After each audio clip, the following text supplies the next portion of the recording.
Magandang araw mga kabubbles. Narito ang latest news ngayon sa Gilas at PBA.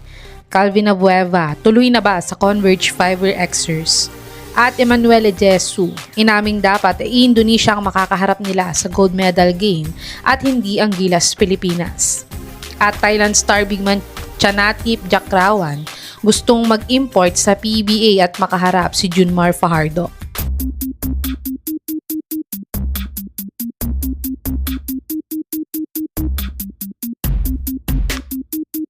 Ang Titan Ultra nga ay nalaglag sa PBA playoffs matapos ngang manalo ng Barangay Ginebra sa rain or shine sa Bahrain game nila.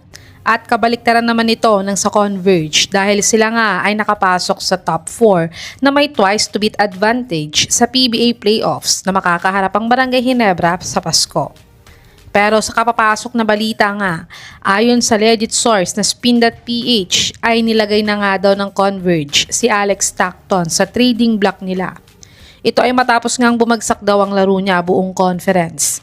At si The Beast nga ang pinakamatunog na gustong makuha ng Converge dahil ito nga ang pangarap ni Coach Delta ang makabuo ng O Pampanga team sa Converge.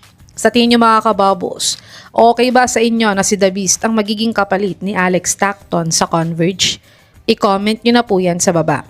Dumako naman tayo sa balitang dapat daw ay ang Indonesia ang makakaharap ng Thailand sa gold medal at hindi ang Gilas Pilipinas ayon kay Emmanuel Ejesu.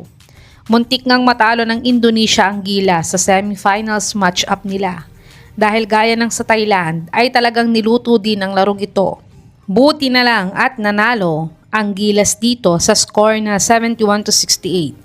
Kaya't nasabi nga ito ng star bigman ng Thailand na Indonesia ang inaasahan nilang makaharap sa gold medal game nila. Kaya't di nila na-scout ang Gilas kaya sila natalo dito. At dagdag na balita sa Thailand ay gusto daw mag-import ni Chanatip Jakrawan sa PBA.